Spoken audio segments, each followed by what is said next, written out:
فرزند زہرا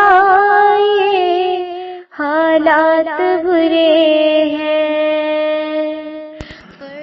کاشانہ بصیرت ایک ایسا مکمل یوٹیوب چینل جس پر محروم بصارت کے لیے بالخصوص اور تمام افراد کے لیے بالعموم سینکڑوں کی تعداد میں اسلامی کتب دستیاب ہیں۔ لہذا گزارش ہے کہ آپ اپنی ذمہ داری نبھاتے ہوئے کاشانہ بصیرت کو سبسکرائب کرنے کے ساتھ ساتھ بیل آئیکن کو پریس کیجیے تاکہ آپ علم کے حصول کے ساتھ ساتھ مذہب اہل بیت کی اشاعت میں بھی اہم کردار ادا کرتے رہیں۔ کاشانہ بصیرت۔ فرزند زہرا یہ حالات برے ہیں۔ محترم سامعین کرام، کتاب خطۂ اجتہادی کی کرشمہ سازیاں، اس کا ہم چوتھی فصل پڑھ رہے ہیں، اور یہ آج ہم اس کی چودھواں حصہ جو ہے یا 14ویں قسط جو ہے وہ ہم اس کی ریکارڈنگ جو ہے وہ آپ کے سامنے پیش کر رہے ہیں۔ ہمارا بیان جو جاری تھا اس میں احادیث جناب رسالت مآب صلی اللہ علیہ وسلم کا بیان تھا، اور جس میں کہ پنجتن پاک علیہ السلام کے مرتبے کو پہچاننے کے لیے جو اتنی احادیث بیان کی گئی تھی اس میں سے چند ایک احادیث کا آپ کے سامنے اعادہ ہوا ہے، اور ہم یہ بیان کرتے کرتے اب ہم حضرت امام حسین کا بیان جو ہے کے متعلق جو احادیث وغیرہ ہیں اور ان کا جو کردار ہے اس اسلام کی محافظت میں، اس کا بیان ہم اس وقت کریں گے۔ تو میں شروع کرتی ہوں۔ بسم اللہ الرحمن الرحیم۔ اور اس طرح حضرت امام حسین وہ فرد فرید تھے جن کی محبت امت اسلامیہ کو رسول اکرم کی وراثت میں ملی تھی، اور آپ کے علاوہ کوئی دوسرا ایسا محبوب خدا اور رسول نہیں تھا، اور اسی لیے امت کی خواہش تھی کہ معاویہ کے بعد آپ کی بیعت کر لیں تاکہ آپ اسلام کے قانونی خلیفہ ہو جائیں اور حق کے ساتھ تخت خلافت پر جلوہ فرما ہوں۔ حالانکہ یہ طے شدہ بات ہے کہ اگر ایسا ہو گیا ہوتا اور آپ خلیفۃ المسلمین بن جاتے تو بھی سرکار رسالت کے دور کے احکام کو دوبارہ رائج نہیں کر سکتے تھے، جس طرح کہ اس راہ میں امیر المومنین کی کوششیں کارگر ثابت نہ ہو سکیں اور امت اپنی گمراہی پر اڑی رہی، بلکہ امام حسین کو اس بات پر بھی مجبور کیا جاتا کہ جس طرح معاویہ کے دور سے ممبروں سے امیر المومنین کو گالیاں دی جا رہی تھیں، اس سلسلے کو بھی باقی رکھا جائے اور سنت خلفاء میں کسی طرح کی تبدیلی نہ کی جائے۔ امت کی طرف سے امام حسین کی بیعت نہ ہونے کا نتیجہ یہ ہوا کہ امام حسین کی حیثیت بالکل حرمین شریفین کی ہو گئی کہ ان کا احترام بھی کرنا ہے اور اطاعت خلیفہ میں انہیں سنگسار بھی کرنا ہے، جیسے کہ فرزدق نے صاف صاف کہہ دیا تھا کہ لوگوں کے دل آپ کے ساتھ ہیں لیکن ان کی تلواریں بنی امیہ کے ساتھ ہیں۔ اور ان حالات سے اندازہ لگایا جا سکتا ہے کہ اس دور کی سب سے بڑی مصیبت کیا تھی اور اس کا مقابلہ کرنے کے لیے کیا راستہ اختیار کیا جا سکتا تھا۔ سامعین کرام، ہم صفحہ 158 پر پہنچے ہیں، اور یہاں سے ہمارا اگلا چیپٹر جو شروع ہو رہا ہے، چیپٹر کا جو حصہ شروع ہو رہا ہے، اس کا ٹائٹل ہے دور امام حسین میں مسلمانوں کی حالت زار۔ امت اسلامیہ چاہے اسلام کے مراکز مکہ اور مدینہ میں رہی ہو یا خلافت کے مراکز کوفہ اور شام میں رہی ہو، سب کا مشترک عالم یہ تھا کہ سارا دین اطاعت خلیفہ میں سمٹ کر آ گیا تھا، چاہے خلیفہ اہل ہو یا نااہل، عادل ہو یا فاسق۔ خلیفہ کے خلاف قیام مسلمانوں میں تفرقہ اندازی اور دین سے بغاوت کے مترادف تھا، اور اس امت میں وہ لوگ بھی شامل تھے جنہوں نے رسول اکرم کا دور دیکھا تھا اور آپ کے ارشادات بھی سنے تھے، اور ان کے ساتھ تابعین اور بزرگان اسلام کی بھی ایک جماعت تھی۔ ظاہر ہے کہ جب مراکز کا یہ حال رہا ہو تو افریقہ، ایران اور جزیرہ عربیہ کے ان علاقوں کا کیا حال رہا ہوگا جنہوں نے نہ حضور کو دیکھا تھا اور نہ اہل بیت کی صحبت کا شرف حاصل کیا تھا۔ ان کے پاس تو وہی اسلام تھا جو دارالخلافہ سے نکلا تھا اور جسے قصر حکومت میں ڈھالا گیا تھا۔ اسلام خلیفہ اور اس کی سیرت کا نام تھا، اور خلیفہ ایک بے لگام انسان کا نام تھا جسے اپنے مقاصد کی تکمیل سے کوئی دین روک سکے اور نہ مذہب۔ اس کے لیے شراب حلال، ترک نماز جائز، ناچ گانے کی محفلیں بہترین مشغلہ، اور کتوں کے کھیل کے ساتھ ہجڑوں کی مصاحبت بہترین عمل خیر۔ سوتیلی ماں بہن بیٹی سے عقد جائز، اور قتل فرزند رسول کا حکم دے کر ان کے گھر والوں کو قیدی بنا لینا، اور حرم رسول کی تاراجی کے بعد کعبہ کو منجنیق سے سنگسار کر دینا بہترین عبادت ہو، اور نعرہ یہ ہو کہ سارا اسلام بنی ہاشم کا کھیل تماشا ہے، نہ کوئی وحی نازل ہوئی ہے اور نہ خبر۔ خلیفہ کا نام خلیفہ رسول کے بجائے خلیفۃ اللہ ہو گیا، اور یہ ریفرنس ہے مروج الذہب 286/3 سے۔ اگلے صفحے پہ ہم پہنچتے ہیں 159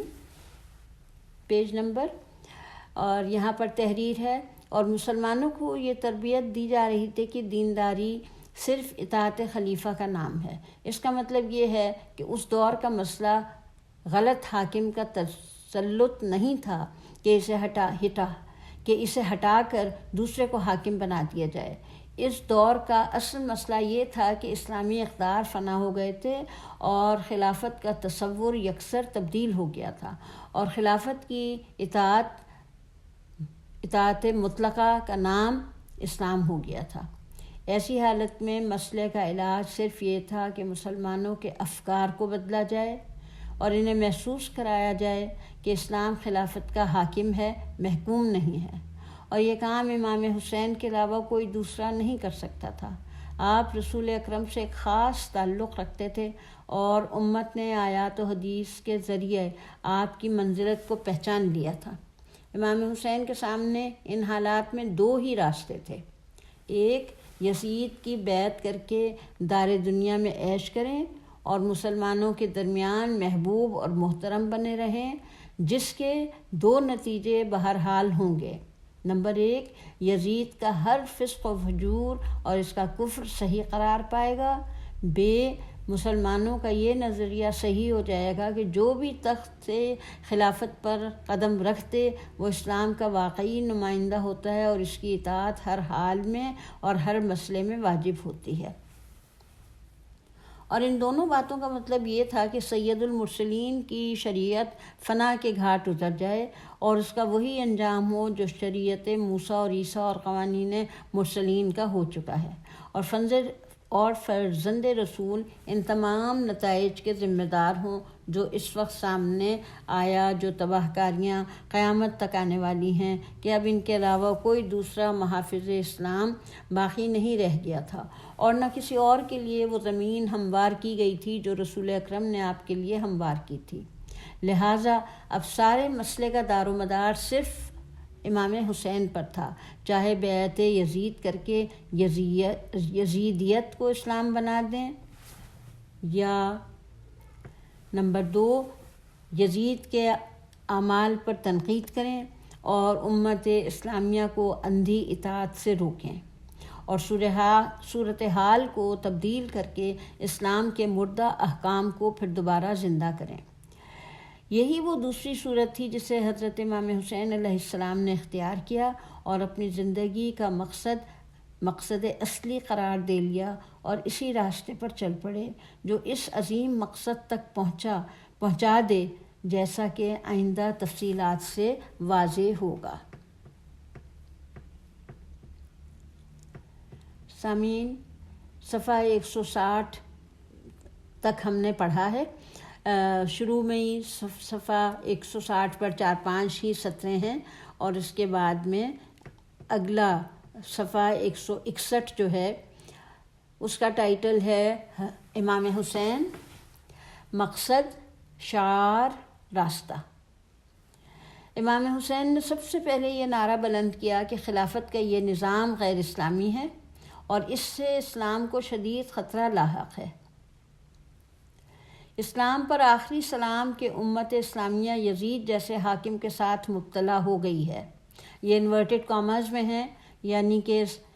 یہ حضرت امام حسین کا قول ہے، اور یہ اس شخص کے جواب میں فرمایا جس نے مشورہ دیا کہ امیر المومنین یزید کی بیعت کر لیں کہ اسی میں خیر دنیا بھی ہے اور خیر آخرت بھی ہے. اور ان حالات میں فرمایا جب یہ کہا جا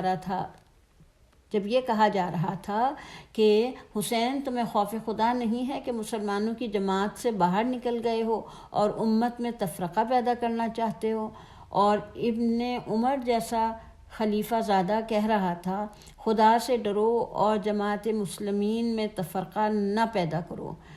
یہ ریفرنس ہے طبری 191/6 سے. ایسے حالات میں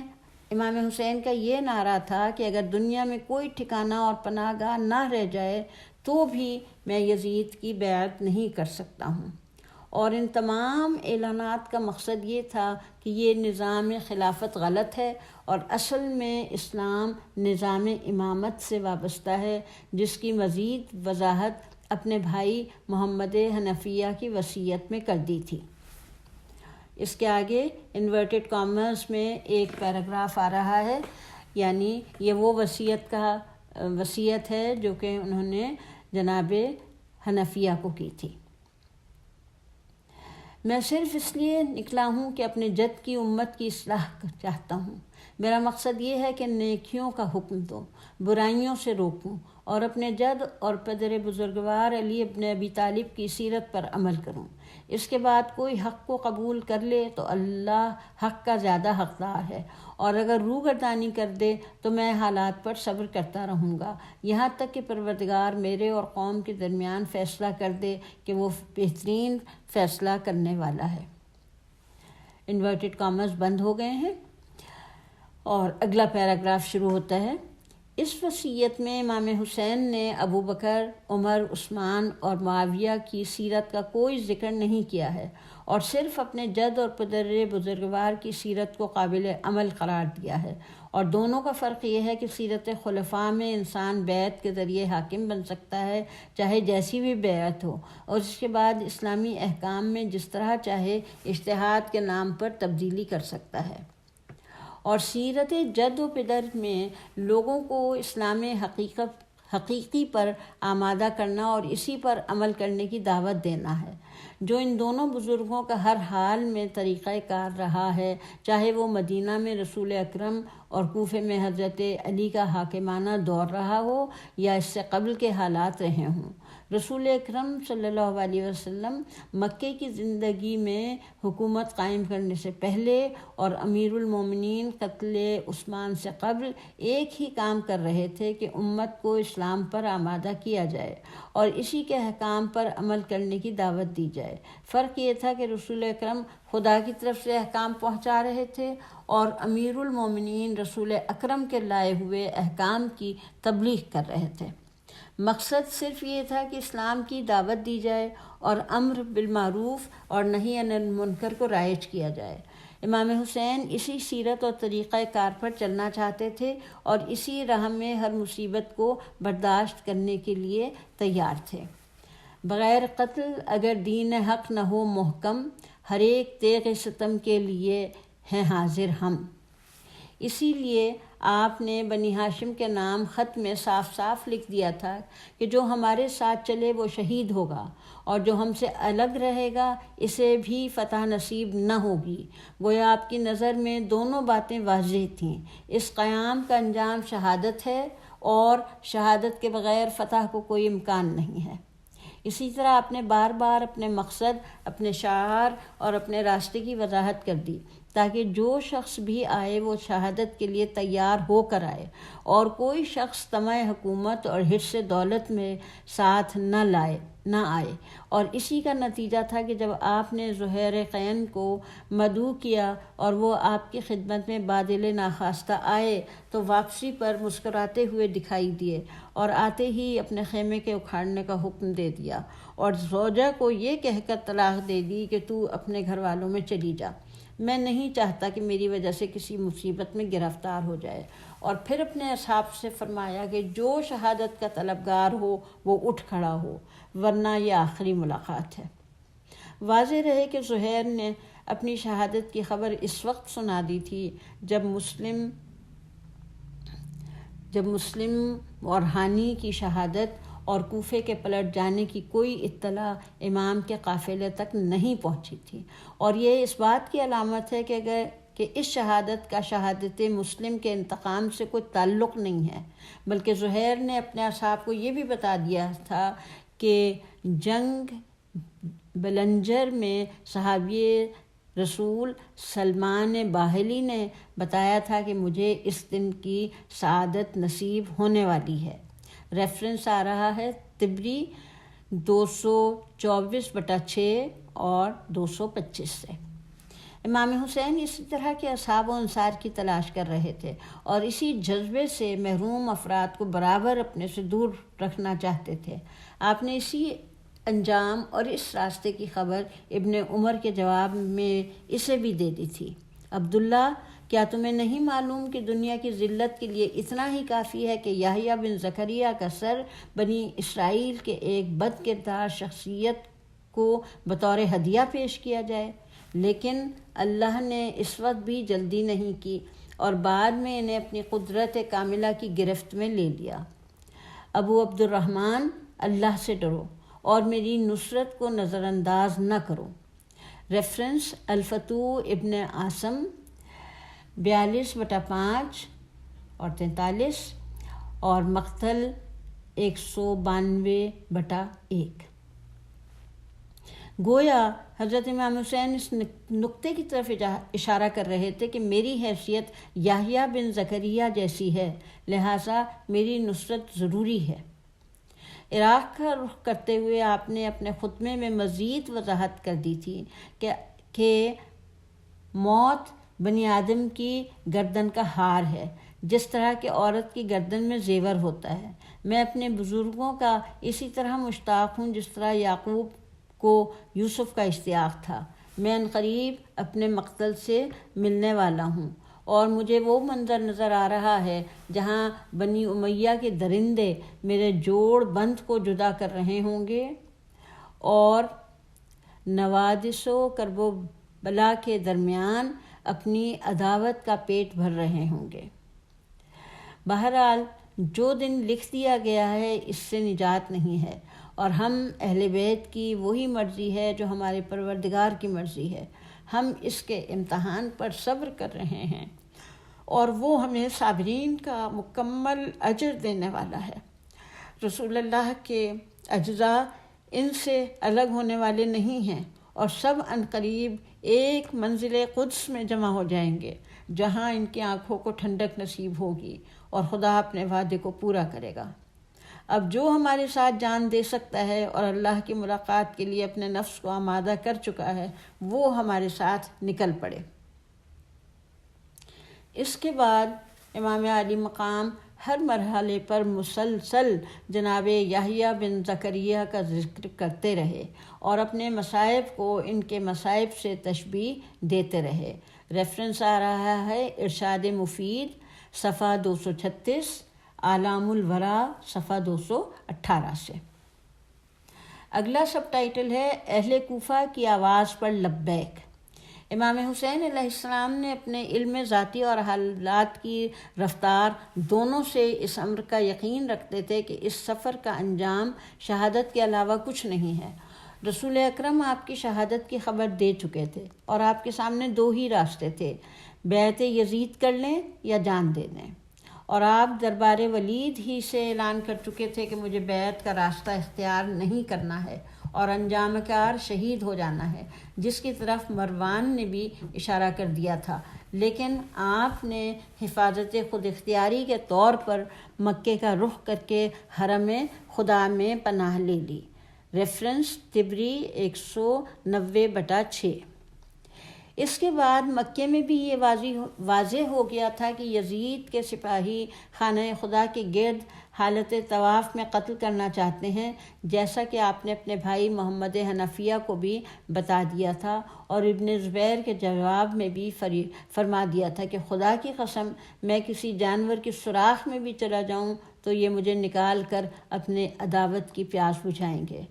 اور مجھ پر ویسا ہی ظلم کریں گے جیسے یہودیوں نے یوم السبت کے بارے میں کیا تھا۔ میں حرم سے ایک بالشت باہر قتل ہو جاؤں تو یہ حدود حرم میں قتل ہونے سے بہرحال بہتر ہے۔ اس کے بعد ابن عباس سے فرمایا کہ میں ایسے مقام پر قتل ہو جاؤں تو وہ بھی اس سے بہتر ہے کہ مکے میں مارا جاؤں اور حرمت حرم کو حلال بنا لیا جائے۔ گویا کہ امام اس امر کی وضاحت کر رہے تھے کہ میرا انجام بہرحال قتل ہے اور میں آخر دم تک بیعت یزید سے انکار کرتا رہوں گا اور اس کے نتیجے میں قتل کیا جاؤں گا۔ اہل کوفہ کے مطالبے کا مسئلہ اس صورت سے کوئی تعلق نہیں رکھتا تھا۔ اگلا ٹائٹل ہے سفر کوفہ۔ سوال یہ پیدا ہوتا ہے کہ جب اہل کوفہ نے مسلسل خطوط بھیجے اور یہ لکھا کہ ہمارے پاس امام نہیں ہے، آپ تشریف لے آئیں تاکہ آپ کے ذریعے لوگ حق پر جمع ہو جائیں۔ نعمان بن بشیر دارالامارہ میں ضرور ہے، لیکن ہم لوگ اس کے ساتھ جمعہ یا عید میں شرکت نہیں کرتے، اور اگر ہمیں معلوم ہو جائے کہ آپ تشریف لا رہے ہیں تو ہم اسے نکال باہر کریں گے اور شام کی طرف روانہ کر دیں گے۔ مکمل مضمون خط یہ تھا کہ یہ خط حضرت امام حسین بن علی کے نام ہے، ان کے مسلم و مومن شیعوں کی طرف سے۔ آپ فوراً تشریف لے آئیں، لوگ آپ کے منتظر ہیں اور ان کی نظر میں آپ کے علاوہ کوئی دوسرا نہیں ہے۔ الاجل۔ اس کے بعد روسائے کوفہ نے لکھا کہ آپ تشریف لے آئیں، آپ کا لشکر تیار ہے۔ پھر لکھا گیا کہ آپ کے ساتھ 1,00,000 تلواریں ہیں، اور ریفرنس ہے طبری 221/6، مشیر الاحزان صفحہ 16۔ ظاہر ہے کہ اس قسم کے انفرادی اور اجتماعی خطوط کے بعد اگر حضرت امام حسین اہل کوفہ کی آواز پر لبیک نہ کہتے اور یزید کی بیعت کا اقرار یا انکار کرنے کے بعد شہید ہو جاتے، جو ایک طے شدہ مسئلہ تھا، تو آپ پر اہل کوفہ کی حجت تمام ہو جاتی اور آپ ان کے حق میں مقصر شمار کیے جاتے، اور ہر دور میں یہ بات دہرائی جاتی کہ آپ نے اعوان اور انصار سے منہ موڑ کر اپنے کو موت کے منہ میں ڈال دیا۔ لہٰذا حضرت امام حسین کا اہل کوفہ کے ساتھ مثبت برتاؤ ان پر اتمام حجت